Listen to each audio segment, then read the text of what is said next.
அன்பிற்கினிய தமிழ் நெஞ்சங்களுக்கு ராஜேஷின் இனிய வணக்கங்கள்.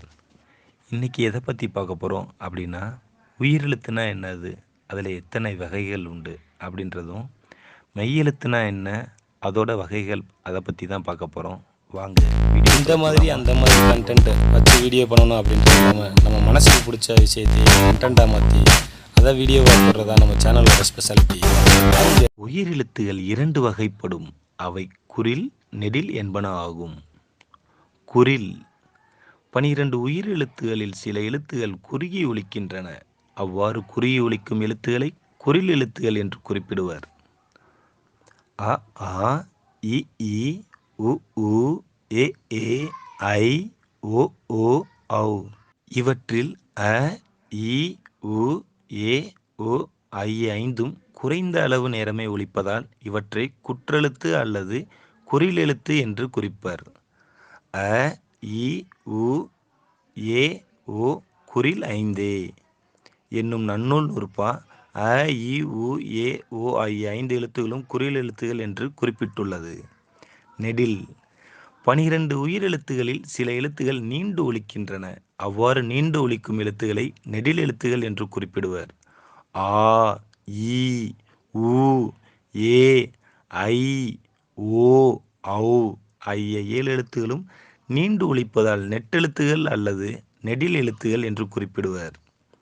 இதை நன்னூல் நூற்பா ஆ இ உ ஏ ஐ ஓ ஔ ஆகிய 7 எழுத்துகளும் நெடில் எழுத்துகள் என்று குறிப்பிட்டுள்ளது. மெய் எழுத்துகள். தமிழில் மெய் என்றால் உடம்பு. அது உயிரை சாராமல் தனித்து இயங்க முடியாது. அதேபோல் உயிரெழுத்துகளோடு இணைந்து மொழியை உருவாக்கும் முதல் எழுத்துக்களை மெய்யெழுத்துகள் என்று அழைக்கின்றோம்.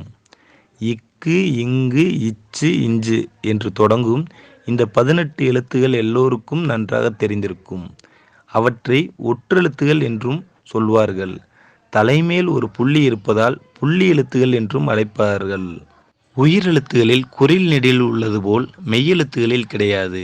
எல்லாமே அரைமாத்திரை அளவு கொண்ட, அதாவது குறிலை விட குறுகி ஒலிக்கக்கூடிய எழுத்துக்கள்தாம். 18 மெய்யெழுத்துக்களை தலா 6 எழுத்துக்களை கொண்ட 3 வகைகளாக பிரிப்பார்கள். அதாவது வல்லினம், மெல்லினம், இடையினம். இந்த பெயர்களே அந்த எழுத்துகளின் தன்மையை நமக்கு உணர்த்திவிடும். வல்லினம் அல்லது வல்லெழுத்துகள் என்பவை மேஜை மேல் தட்டி பேசுவது போல் வன்மையாக ஒலிக்கக்கூடியவை. மெல்லினம் அல்லது மெல்லெழுத்துகள் பூவால் ஒற்றுவது போல் மென்மையாக ஒலிக்கக்கூடியவை.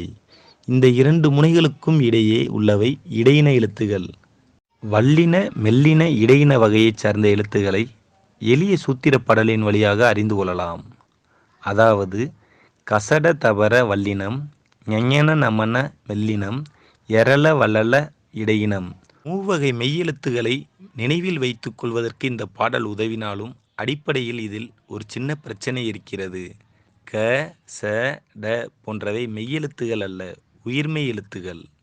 அதற்காக இக்கு, இச்சு, இட்டு, இத்து, இப்பு, இரு வல்லினம் என்று பாடினால் பல் தெறித்துவிடும். ஆகவே இந்த சூத்திரத்தில் வரும் ஒவ்வொரு எழுத்தின் தலையிலும் ஒரு புள்ளி வைத்து மனதுக்குள் படித்து கொள்ள வேண்டும். அதாவது கசடதபர என்பதை இக்கு, இச்சு, இட்டு, இத்து, இப்பு, இரு வல்லினம். அது சரி, மெய்யெழுத்துக்களை இப்படி 3 வகையாக பிரிக்க வேண்டிய அவசியம் ஏன் ஏற்பட்டது? மறுபடி உச்சரிப்புதான் காரணம். 18 மெய்யெழுத்துகளையும் நாம் 3 வெவ்வேறு விதமாக உச்சரித்தால்தான் அவற்றின் சரியான ஒலி கிடைக்கும்.